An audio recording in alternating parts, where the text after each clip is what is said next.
देखिए तो 217 करा एक लड़का अपने पॉकेट मनी का 80% साथी को देने के बाद शेष का 6% दूसरे साथी को देने के बाद 47 पैसे बचता। ये तो बनना चाहिए था। कैलकुलेशन मिरर है तो दोबारा ट्राई करते हैं। कितना परसेंट एक साथी को दिया है तो कितना बचा होगा? 5 में कितना बचा होगा? 1 ना, 4 तो दे दिया, 1 बचा। और फिर शेष का 6% दूसरे को देता है, इसका 6% दूसरे को दिया होगा तो 100 से कितना बचा होगा? 94। और उसके पास बचता कितना है? मतलब इसकी वैल्यू कितनी दे रखी है सवाल में? आधा करके, तो इसकी वैल्यू कितनी हो गई? 250। ये अगर पैसा है तो ये भी क्या रहेगा? पैसा। मतलब उसके पास 2.5 रुपया था।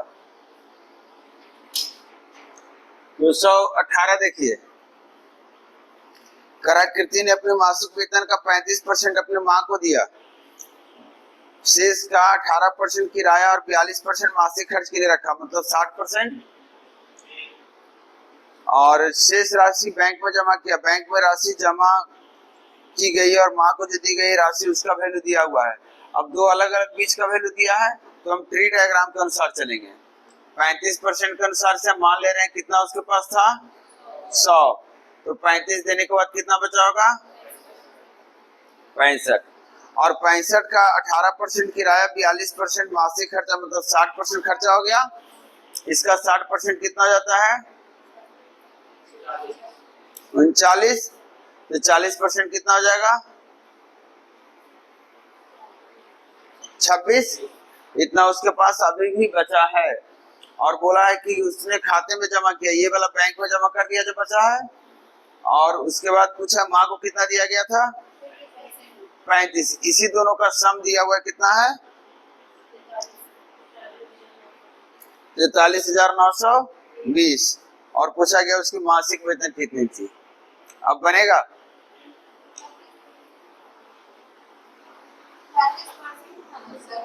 हाँ, तो 100 का 35% 35 न होता है। हम मान लिए 100। तो अब इसे 61 से काटिए, कितने बार में कटेगा ये? 7 बार में। और इकाई अंक देख के लग रहा है आप 2 बार में लगेगा, तो 720 गुना है। ये भी कितना आ जाएगा? 720 गुना, मतलब 72,000 उसकी सैलरी। 220 देखिए, यहाँ से लगातार है आपका। कह रहा है ए की आय बी से 45% कम है, तो ए की आय, ये गलत बात है। ए की आय बी से कितना कम है? ए की आय कितना मान ले हम? बी के मान लेते हैं 100। तो 45 कम तो कितना हो गया? पूछा क्या देखिए एक बार ध्यान से। ए और बी की संयुक्त आय ए से कितना अधिक है? तो ए और बी की संयुक्त आय कितना है? ए से कितना अधिक है? कितने में? कितना परसेंट हुआ?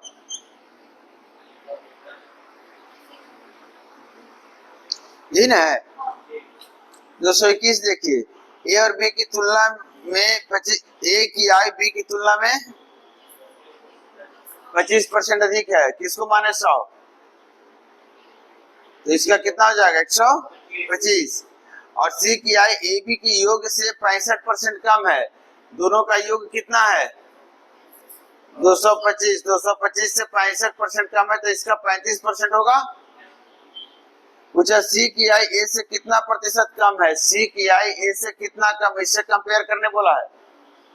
कंपेयर हम कर दे रहे हैं, देखिएगा ध्यान से। 125 को 5 से काट देंगे, अरे 25 से, मतलब 125 को 9 से काट देंगे, 5 कट जाएगा 1 से, 5 कट जाएगा 7 से। ये अगर 1 है तो ये कितना? 9 से 63% को दशमलव में ले लें इतना। या 100 से गुना करके आप बोलेंगे ये 100 है तो ये कितना है? 63। कितना कम दिख रहा है? ये पूछा कितना परसेंट कम है? 222 देखिए, ए की सैलरी में कितना परसेंट की बढ़त हुई है? 40%। और फिर 20% की कमी है। तो अगर ए की आय 40% बढ़ गया होगा, 20% कम हो गया होगा, तो हम ऐसे कर सकते हैं, अभी इतना परसेंट से बढ़ा या घटा, बोल सकते हैं ना। ये कितना हो गया? ये कितना हो गया, कितना परसेंट प्लस में आया, मतलब 12 से बढ़ा हुआ है। ऐसे गुना करके भी बना सकते हैं आप। 40% बढ़ गया होगा तो 140 हो गया होगा, 20% घटा होगा तो 80% हो गया होगा। 14 गुने 8 करेंगे तो 112 होता है, मतलब 12% बढ़ा हुआ है। 223 देखिए, ए की आई बी की आई का 60% है, ए की आई बी की आई का 60 है, ये 100 है तो ये कितना होगा 60, और ए का खर्च बी के खर्च का 70% है, ये इनकम हो गया। खर्चा की बात की जा रही है तो बोला गया कि ए का खर्च बी के खर्च का 70% है, मतलब ये 100 खर्चा कर रहा होगा तो कितना खर्चा कर रहा होगा। एक कंडीशन और देगा इस दोनों को मिलाने के लिए, ए की आय बी के खर्च का 75% है, ए की आय बी के खर्च का 75% है, इसका 75% है, ये अभी नहीं ना है, यही सेट करना। अगर ये 100 है तो 75 होना चाहिए। 75 के लिए देखिए 75 में क्या ऐसा कॉमन नंबर है जो 60 में भी है, और कुछ बड़ा पे सोचिए। 15 15 चौ तो 4 अगर हटा देंगे तो 15 बचेगा, और ये कितना हो जाएगा 25, और 5 से गुना कर देंगे तो 75 बन गया, और 100 सेट हो गया, इसका 75%। अब आप देख सकते हैं सेविंग का क्या हिसाब है। आपसे यही पूछा ए और बी की बचत का अनुपात, ये कितना बचा रहा है 5, और ये कितना बचा रहा है 1 और 5 का अनुपात। 224 देखिए, बिट्टू अपनी सैलरी का 30% अपने दोस्त को देता है, सैलरी का 30% दोस्त को देता है, शेष वेतन का 40% चिट फंड में जमा करता है, शेष आय को वह एक बीमा योजना में और पीपीएफ में इतना का अनुपात में करता है जमा। बीच से दो डेटा फिर से उठाकर बात किया है, तो फिर हम ट्री डायग्राम पे चलेंगे। आप बता दिए किसी का 30% क्या करता है,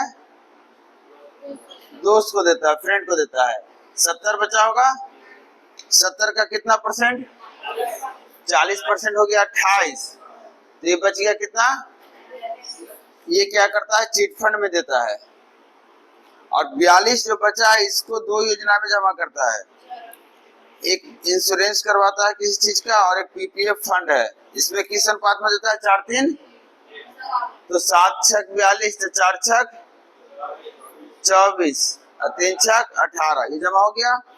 लास्ट में बोला गया यदि चिट फंड और बीमा योजना, मतलब इंश्योरेंस और चिट फंड में जो जमा हुआ है इसके बारे में बोला है, कुल राशि तथा अपने दोस्त को दी गई कुल राशि का अंतर, अपने दोस्त को कितना दिया है 30, इन दोनों का अंतर कितना रहा है, देखिए 28 और 30 का अंतर 2, इधर ज्यादा इधर 24 ज्यादा, तो अंतर 22 आया। इस 22 की वैल्यू कितनी दे रखी है 19800। पूछा है सैलरी बताइए, मिल जाएगा, 900 गुना है 25। देखिए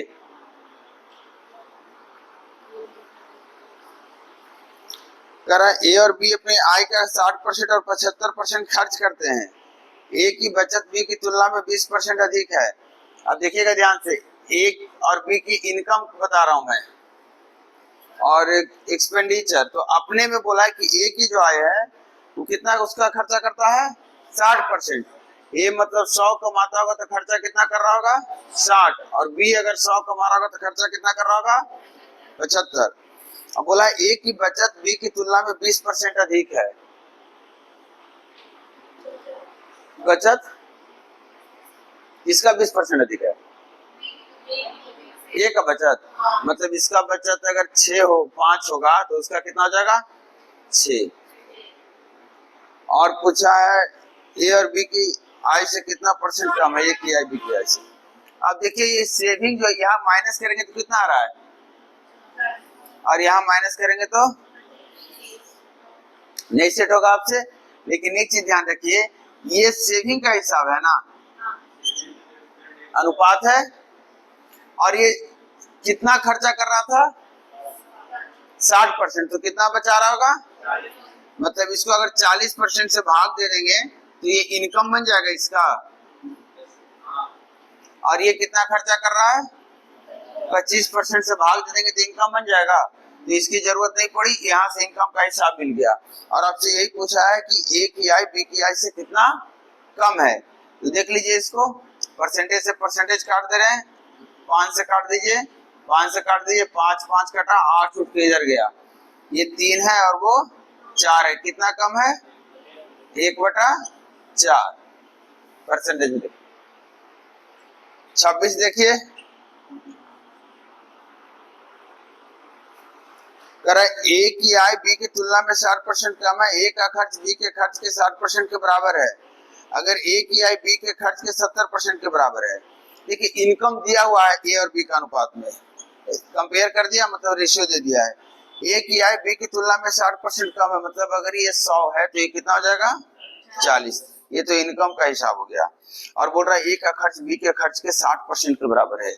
ए अगर खर्चा कर रहा होगा तो बी के खर्चा के 60% के बराबर खर्चा कर रहा होगा। बोल रहा है ए की आय बी के खर्च के 70% के बराबर है। ए की जो आय है बी के खर्च, बी कितना खर्चा कर रहा है? इसका 70% कितना होता है? 70। इसको अगर 70 आप बना देंगे तो काम हो जाएगा। तो ऐसा करें, इसको 7 से गुना कर दें, 70 हो गया, और इसको 4 से गुना कर दें,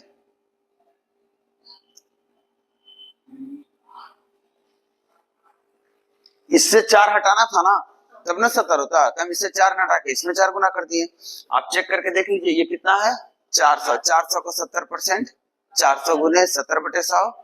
देखिए तो 400 गुने 70/100, इसका एगो जीरो नहीं दिख रहा है और उसका एगो जीरो नहीं दिख रहा है, जो परसेंटेज काटा होगा। नहीं तो 400 का 70% 280 देखिए है ना, शीट कर लिए। अब आप देख लीजिए कितना है?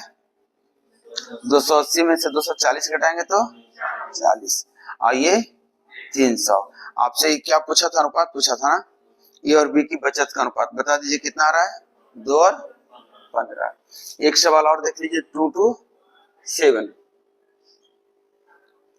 बोला है एक स्कूल में लड़कों और लड़कियों की संख्या का अनुपात, बॉय और गर्ल का अनुपात कितना दिया है? 4 और 1 है। बोला 75% लड़के और 70% लड़कियां छात्रवृत्ति धारक हैं। उन छात्रों का प्रतिशत ढूंढे जिन्हें छात्रवृत्ति नहीं मिलती है।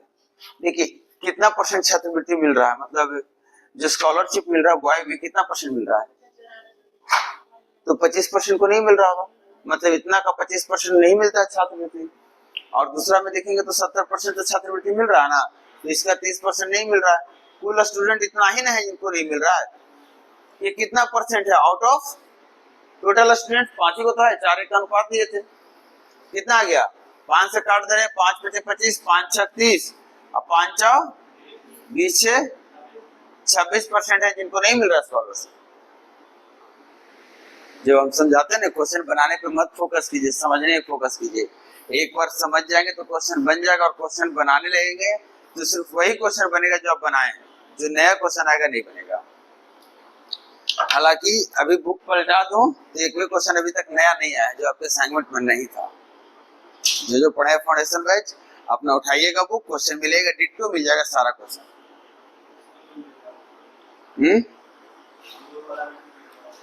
मिलेगा ही, बहुत सारे क्वेश्चन रिपीट होते हैं, एक क्वेश्चन छूटा है। चलिए 231 देखिए, एक कंपनी में गौरव और अमन की कुल सैलरी कितना है? 47,520। अगर गौरव की सैलरी में 23% की बढ़ोतरी होती है और अमन की सैलरी में 30%, तो उनकी सैलरी कितना हो जाती है? तो उनके वेतन में अंतर पूछा है, क्या एलिगेशन लगा सकते हैं? पहले ही आदमी जो है गौरव, उसकी सैलरी कितना बढ़ी है? 23%। दूसरा जो है अमन, उसकी सैलरी कितना बढ़ी है?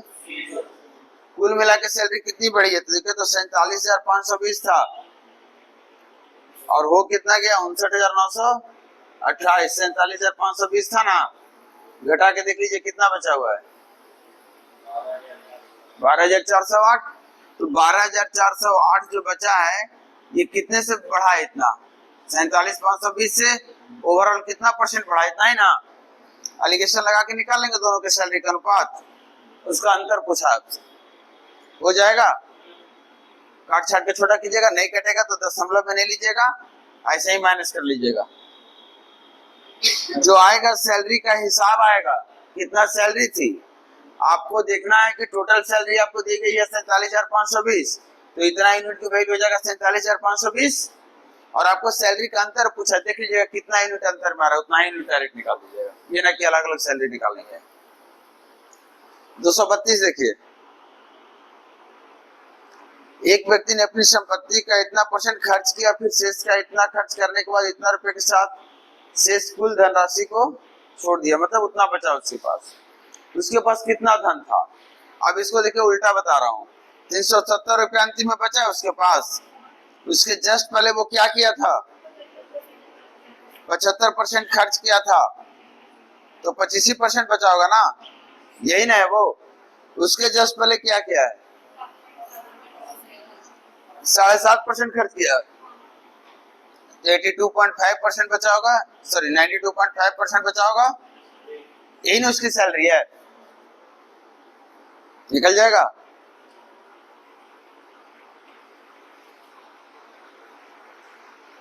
जो 133 देखिए, राजू की आय उसके खर्च से इतना ज्यादा है। इनकम जो है एक्सपेंडिचर से कितना ज्यादा है? बटा में बोलिए, 4/9। इसको जरा समझाइए तो 4 क्या है, 9 क्या है? किससे तुलना किया गया है? खर्च ना, तो 9 खर्च हुआ, कितना ज्यादा है? तो 13 हो गया इनकम। सेविंग दिख रहा है आपको? 4 सेविंग है, हुआ ना? बोल रहा यदि उसकी आय में 60% की वृद्धि होती है, यदि उसका इनकम 60% क्या जाता है, बढ़ जाता है, और उसके व्यय में 70% की वृद्धि होती है, व्यय में 70% की वृद्धि होती है, तो बचत में इतना रुपए की वृद्धि होती है। उसके आरंभिक व्यय मतलब ये वाला, और प्रारंभिक बचत, एक second, then saving, find the difference between initial expenditure and initial saving. 5 unit की वैल्यू पूछ रहा हमसे, देखिए ध्यान से। 13 उसकी इनकम है, 60% बढ़ गया होगा तो 7.8 प्लस हुआ होगा। 9 उसका एक्सपेंडिचर है, 7% बढ़ गया होगा तो 6.3 बढ़ा होगा। 1.5 इनकम का हिसाब अभी नहीं मिल रहा ना, इतना कमाया एक्स्ट्रा, इतना खर्चा किया, इसका मतलब 1.5 क्या कर रहा होगा, बचा रहा होगा एक्स्ट्रा। और इसी को वैल्यू दे रखी है कितना, 12,000। दशमलव हटाएंगे तो कितना आ जाएगा, इतना। 3 से भाग करेंगे तो कितना आ जाएगा, 5 की वैल्यू मिल गई, और यही 5 की वैल्यू आपसे पूछ रहा था।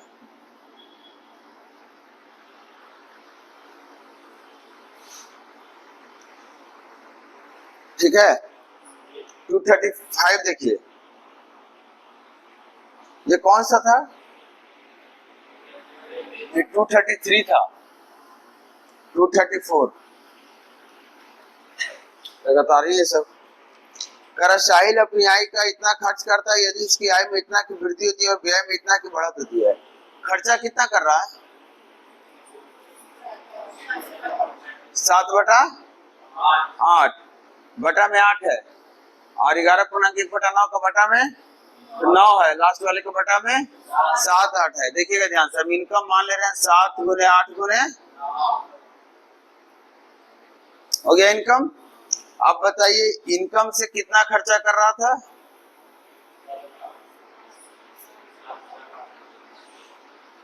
7/8। इसको 7/8 करेंगे तो 8 से 8 कट जाएगा, तो 8 की जगह पे 7 आ जाएगा। 8 की जगह पे 7 ही ना खर्चा कर रहा है, तो 8 की जगह पे 7 लिख दीजिए, हो गया एक्सपेंडिचर। और 8 की जगह पे 7 खर्चा कर दिया होगा तो 1 बचा होगा, तो 7 गुने 1 गुने, हम गुना नहीं कर रहे हैं। अब बोल रहा है कि आय कितना बढ़ गया है, 1/9। 9 से कितना हो गया होगा, 10, मतलब जो 9 है बन गया होगा 10, मतलब आय हो गया होगा 7 गुने 8 गुने 10। और जिसके कारण व्यय कितना बढ़ गया है, 1/7। 7 बढ़ के कितना हो गया होगा, 8। कोई भी 7 बढ़ा दीजिए। आपसे पूछा गया तो वर्तमान बचत प्रतिशत का पता लगाएं। अभी उसका कितना प्रतिशत बचा रहा है, मतलब अभी सैलरी के अनुसार अभी कितना बचा रहा है। अभी सैलरी कितनी है, कमा, ये क्या है, अभी सैलरी इतनी बढ़ी है, जो है बढ़ी हुई सैलरी है। आप चाहिए तो दोनों मिलाकर नई सैलरी बता दीजिए, तो 7-8 कॉमन ले लें, कितना जगह 19 हो जाएगा। नई वाली सैलरी कर दूं ऐसे, और ये दोनों जोड़ करके अच्छा नहीं नहीं, न्यू वाली ही तो निकाले हैं, डायरेक्टली न्यू वाला ही निकाला हुआ है, बढ़ाया हुआ है। तो आप देख लीजिए दोनों में कि 7 8 यहाँ भी है, कंपेरिजन हो रहा है।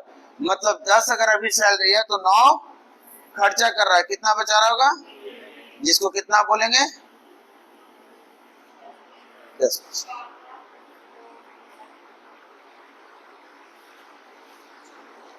नई सैलरी हम निकाल दिए थे, आप बताए थे ना कि 1/9 सैलरी बढ़ा है, तो 9 की जगह 10 कर दिए थे ना, न्यू सैलरी है ना ये भी न्यू बचत है, 7 की जगह 8 कर दिए थे, 1/7 बचत एक्सपेंडिचर बढ़ा था। तो न्यू सैलरी और न्यू एक्सपेंडिचर की मदद लेंगे तो नया वाला सेविंग मिल जाएगा। और कंपेरिजन ही तो करना है हमको, तुलना करना कितना परसेंट बढ़ जा रहा है, या कितना ज्यादा या कितना कम, तुलना करके। एक और देखिए 235 सेम सवाल है, उम्मीद करें।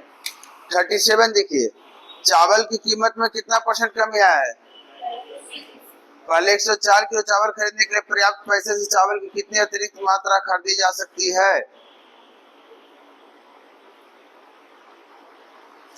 पहले 35% दाम गिर गया, तो पहले दाम कितना रहा होगा, कितना, अब कितना हो गया होगा, इसका मतलब पहले कितना खरीद रहे होंगे, आपको बोला गया है जितना पैसा से पहले खरीद रहे थे चावल उतना ही पैसा से खरीदना है, लेकिन बोल रहा है कि पहले 104 केजी खरीद रहे थे, अब कितना खरीदेंगे। तो देख लीजिए 65, तो अब खरीद रहे होंगे कितना, पहले कितना खरीद रहे थे, अब कितना खरीद रहे होंगे, काट लीजिए 5 से, कितना गुना है, तो 8 गुना करेंगे तो कितना आ जाएगा,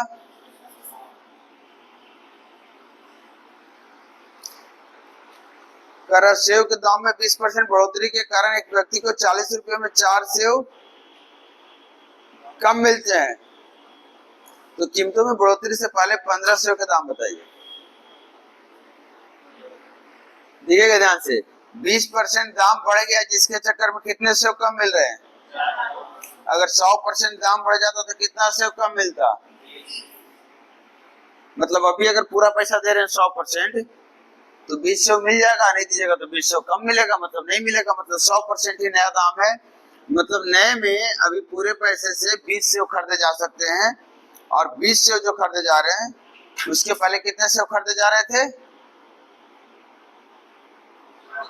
4 कम अभी मिल रहे हैं ना, मतलब पहले हो रहा होगा 24, 20 को तभी मिल रहे हैं, मतलब पहले आप कितना सेव खरीद रहे थे 24, कितने रुपए में,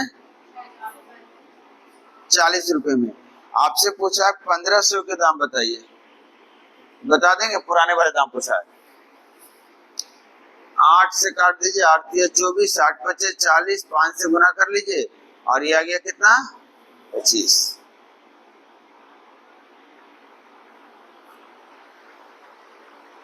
आगे देखिए 239 से लेकर के 247, 248 तक चलेंगे अभी, 248। अच्छा 241 देखिए, ऑप्शन से बना है, कह रहा पिन की मूल्य 4% प्रति दर्जन घटने पर एक व्यक्ति 48 रुपये में 12 पिन अधिक खरीदते हैं। हाँ, इस तरह के सवाल जहाँ पे आपको दाम परसेंटेज में नहीं कम ज्यादा करे, संख्या में दाम करे कम, और बदले में क्या करे, कुछ क्वांटिटी कम कर दे, तो इस तरह का सवाल मैं एक बार सेट करके आपको समझा दे रहा हूँ। क्या बोला, पेन मूल्य मान लेते हैं 100 रुपया है, या पी रुपया मान लेते हैं प्राइस, तो पहले प्राइस पी अगर होगा, क्वांटिटी आप क्यू खरीद रहे हो तो इतना ही खर्चा होगा, और अब प्राइस कितना हो गया है, 4 कम हो गया दर्जन पे, और 48 रुपए में 12 पिन अधिक खरीद रहे हैं। 12 पिन अधिक मतलब क्यूब प्लस 1 दर्जन में लिया है ना, ये दोनों का दोनों 48 रुपया ही है, ये भी 48 और ये भी 48 है, मतलब 48 कभी पी, इसका एक टुकड़ा कभी पी बना होगा, एक टुकड़ा कभी पी -4, एक टुकड़ा कभी क्यू बना होगा, एक टुकड़ा कभी क्यू प्लस 1। यहाँ तक क्लियर हुआ। अब 48 को 2 नंबर में तोड़ना है आपको, हम अभी ऑप्शन एच कर रहे हैं। 48 को 2 नंबर में तोड़ना जिसका गुना करने पर 48 होता हो, इस बात का ध्यान रखते हुए कि जो 2 नंबर होगा उसमें एक प्राइस कहलाएगा, एक क्वांटिटी का लगेगा, कितना दर्जन खरीद रहे थे। और जब प्राइस को 4 कर कम कर रहे होंगे, मतलब जिसे 2 नंबर में इसको तोड़िए 12 और, तो इस बात का ध्यान रखिए कि अगर 12 को आप प्राइस समझ रहे हैं तो 4 कम होने पर जो आएगा संख्या कितना आ रहा है 8, उससे भी कट जाइए। या फिर 12 गुने 4 बोले थे 48, तो 4 को कम कर दे तो जो आएगा उससे भी कट जाए। तो 4 को कम करेंगे तो 0, मतलब 12 4 अगर आप सोचते हैं तो 12 को आपको प्राइस ही लेना मजबूरी है, क्योंकि 4 को आप संख्या ले लेंगे, प्राइस ले लेंगे 4 को, तो 0 कर हो जाएगा यहाँ पे। तो अगर ये है तो 12 को कितना कम करेंगे आप, तो कितना आ जाएगा, और 4 कितना आ जाएगा, सेट हुआ नहीं, कुछ और कीजिए। 8 छक, तो 8 करेंगे तो कीजिए 8। अगर ये आप 8 सोच रहे हैं 6 सोच रहे हैं, तो 8 4 कम होकर के 4 आ जाएगा, तो 12 आ जाएगा, कितना बढ़ गया 6। सेट नहीं हो रहा है क्या, 16 3, अब सेट हो गया।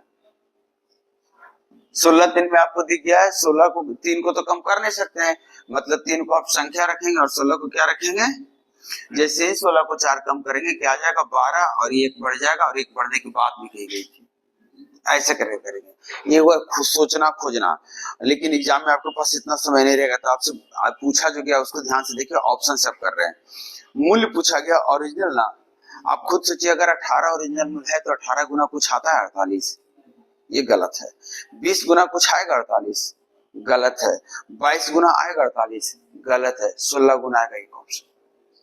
अगर मान लेते हैं एक ऑप्शन और देता 12 गुना कुछ 48, 12 गुना कुछ, तो हम कहते 4 कम करके हो रहा है कितना 8, 8 से भी करता है 48, तो कहिएगा हाँ, तो हम उस ऑप्शन को आगे भी चेक करते कि जैसे 8 6 48 हो रहा है, अब 12 4 48, 4 6 का अंतर 1 में आना चाहिए था, क्योंकि देखिए दर्जन ज्यादा हो रहा था। तो ये भी ध्यान देना है। जिसमें 241 में सारा नहीं है, थोड़ा सा धैर्य रखिए। हम 240 पे दिखाए आपको 48 को लेकर ही, आप 241 पे दिखा रहे हैं 48 को लेकर ही। पहला बताइए 8 रुपए दर्जन होगा तो कितना दर्जन खरीदा होगा, 6 दर्जन, और 8 दाम 4 कम हो जाएगा तो क्या 7 ही दर्जन खरीदेगा, 7 आएगा 48 में नहीं ना, पहला आउट। 12 दर्जन खरीदा होगा, 12 रुपए दर्जन, तो कितना खरीदा होगा 4, 12 4 48, और जब 8 रुपए हो जाएगा तो कितना खरीदेगा 6, 2 दर्जन कम हो गया ना, 2 दर्जन बढ़ गया, गलत है, एक ही बढ़ना चाहिए था। 16 को छोड़ दिए, 4 रुपये दर्जन है, उसको और 4 कम कर देंगे तो 0 रुपये होगा, ये तो बेतुका हो गया, तो ऑप्शन बचा 16 रुपये। क्वेश्चन 242 देखिए, बनेगा 243 47 पे डायरेक्ट आ जाए। 239 का किताब के मूल्य में सेम सवाल यही जो बोल रहा हूँ, 1200 के 2 नंबर में तोड़िए जल्दी से। ध्यान रखना चाहिए 10 रुपया दाम भी घटा और 10 को किताब में बढ़ा है, 40 30 हो गया। 40 रुपया अगर दाम होगा तो 30 किताब होगा, जैसे 40 का दाम कितना हो गया 10 कम, तो किताब उधर बढ़ गया। सेट करना है, ऑप्शन से चेक करेंगे। तो आप बताइए 30 लागत मूल्य पूछा है ना, लागत मूल्य क्या हुआ है, बाद में बढ़ा है कि घटा है, बढ़ा है। तो 30 रुपया, अगर ऑप्शन ए की बात करें 30 रुपया पहले लगा था तो 40 खरीद रहा होगा, 40 पीस। अब 30 बढ़ के 40 हो जाएगा तो 30 पीस खरीद रहा है, 10 कम है, सेट हो गया। मान लेते हैं ऑप्शन नहीं आप चेक किए, पहले ऑप्शन आप बी चेक किए, तो 40 रुपया दाम है, अब 10 रुपया बढ़ाएगा तो 50 आएगा ना, और 50 आएगा इसका मतलब कितना पीस खरीदा होगा 24, 10 बढ़ा क्या 10 घटा, मतलब किताब नहीं ना, पहले 30 था 24 ऐसे ही घटा। 300 रुपया अगर होगा तो 4 किताब खरीद रहा होगा। अगर 300 रुपया को आप 10 से बढ़ा देंगे तो 310 हो जाएगा, 310 से कटेगा 1200, तो छोड़ दीजिएगा। अगर 400 रुपया तो 410 से भी नहीं कटेगा तो छोड़ देंगे, ठीक। और नहीं ऐसा करेंगे तो आपको क्वाड्रेटिक सोल्व करना पड़ेगा। और अगर दोनों नहीं करना चाहते हैं तो फिर थोड़ा सा तामझाम लगेगा, वो हम कभी बताएंगे किसी स्पेशल क्लास में, कि इस सवाल को टाइम स्पीड डिस्टेंस से कनेक्ट करके कैसे सोल्व करते हैं। टाइम स्पीड डिस्टेंस में फॉर्मूला दिए थे हम, उसी फॉर्मूले की तरफ ये सवाल टर्न होता है, हम बताएंगे। कितना बोले 247। कह रहा है एक मॉल में एक फिल्म टिकट की कीमत में 1% की कमी आई, लेकिन बैठने की क्षमता में वृद्धि के कारण कुल कलेक्शन मतलब रिवेन्यू मतलब खर्चा एक तरह से कर सकते हैं। तो आप देखिए कितना है, पहले 83 1/3 को कितना बोलेंगे, 250 बटे 300 5/6, मतलब पहले खर्चा हो रहा होगा 6, तो अब 5 बढ़ करके कितना हो गया होगा 11। जबकि टिकट का कीमत कितना कर दिए हैं आप 100 से 99। ये आपका एक्सपेंड ये है क्वांटिटी हो गया, टिकट का कीमत मतलब जितना टिकट बिका, अगर दोनों को भाग कर देंगे तो क्या मिलेगा आपको, एक टिकट का दाम। एक टिकट का दाम का हिसाब बता सकते हैं आप, 9 छक 54 और इधर कितना है 100। आपसे बोला गया यदि बैठने की क्षमता में 350 है, एक सेकंड ये प्राइस था ना, प्राइस था, ये सीट निकल कर आया कितना टिकट है, टिकट जितना उतना ही क्षमता बैठने का। वो बोल रहा है बैठने की क्षमता 350 है, थोड़ा सा 2 से काट दे रहा है, 2 से कितना हो गया, और इसी को बोल रहा है 7 से गुना करके बैठने की क्षमता कितना है 350 है, कितना बढ़ा हुआ ये पूछ रहा है। देख लीजिए तो कितना बढ़ा हुआ है, तो कितना बढ़ गया होगा 161।